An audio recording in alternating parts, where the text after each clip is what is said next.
आरक्षणासंदर्भात मुंबई उच्च न्यायालयात सुनावणीला आता सुरुवात झालेली आहे। मराठा आरक्षण विरोधात उच्च न्यायालयात आणखी एक याचिका दाखल करण्यात आली आहे। मराठा आरक्षण रद्द करून ते अल्पसंख्याकांना द्यावं अशी मागणी करत रजा अकॅडमी, अमन कमिटी, वक्फ बोर्डाचे सदस्य आणि काही मौलवी यांनी एकत्रितपणे ही याचिका दाखल केली आहे।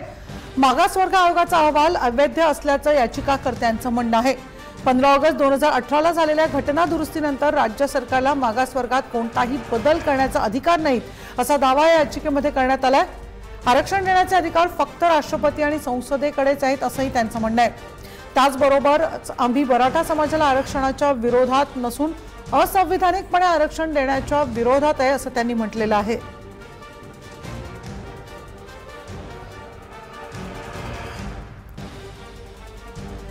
मराठा आरक्षणाविरोधात आता मुस्लिम संघटनांनी सुद्धा याचिका दाखल केलेली आहे।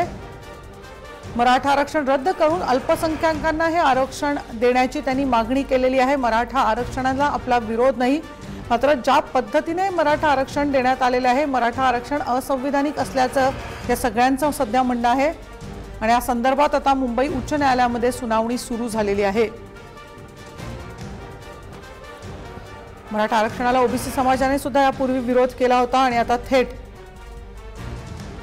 मराठा आरक्षण रद्द करून ते अल्पसंख्याकांना द्यावं अशी मागणी आता रजा अकॅडमी, अमन कमिटी आणि वक्फ बोर्डाचे सदस्य आणि काही मौलवी यांनी एकत्रितपणे दाखल केलेली आहे।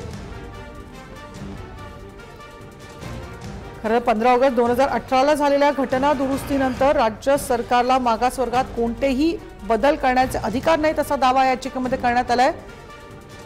या याचिकेनुसार आरक्षण देण्याचे अधिकार फक्त राष्ट्रपती आणि संसदेकडे आहेत। त्याचबरोबर आम्ही मराठा समाजाला आरक्षणाच्या विरोधात नसून असंविधानिकपणे आरक्षण देण्याच्या विरोधात असल्याचं त्यांनी म्हटलेलं आहे।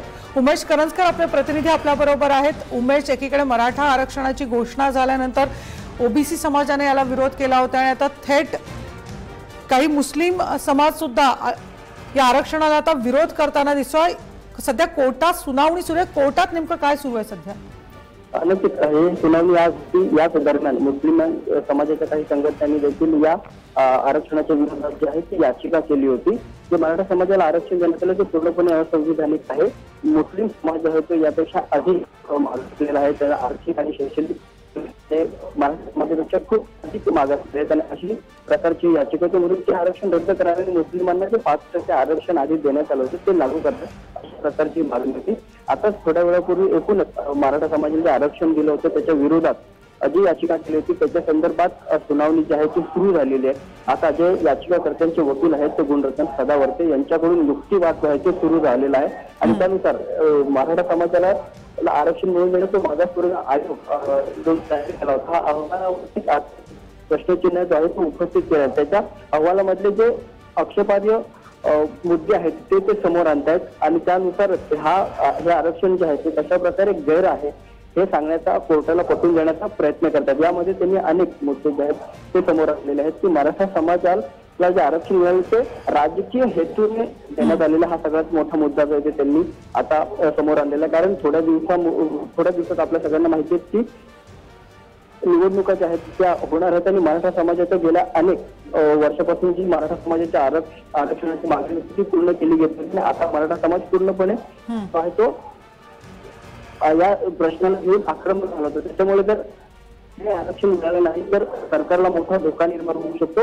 आणि या हेतूने हे आरक्षण देण्यात आलं। यासोबतच जे SC-BC प्रवर्गातून आरक्षण देण्यात आलेलं आहे ते देखील योग्य नाही, कारण SC-BC नुसार ओबीसी समाजामध्ये ज्या राज्यात त्या सगळ्यांना आरक्षण देण्यात आलेलं आहे आणि असं असताना मग मराठा समाजाला एक वेगळा प्रवर्ग निवडून हा आरक्षण देण्यात कशाला असा देखील मुद्दा त्यांनी उपस्थित केला। अनेक मुद्दे जे आहेत आता कोर्टासमोर त्यांनी मांडतात आणि त्यानुसार हे आरक्षण कसं रद्द करता येईल किंवा हे आरक्षण कसं असंवैधानिक हे कोर्टाला सांगतात। आता मात्र राज्य सरकारची जी बाजू आहे ती नेमकी कशी समोर येणार आहे, राज्य सरकारचे जे वकील आहेत हे नेमकी राज्य सरकारची कशी बाजू मानतात आता हे पाहावं लागणार आहे। निश्चितच आपण बघतो या संदर्भात आता मुस्लिम संघटना सुद्धा थेट कोर्टात गेलेल्या आहेत। ज्या पद्धतीने आरक्षण देण्यात आलं ते आरक्षण असंवैधानिक असल्याचं त्यांचं म्हणणं। आता कोर्ट नेमका काय निर्णय देते हे बघणं उत्सुकाचं ठरणार आहे। धन्यवाद उमेश या सगळ्या माहितीबद्दल।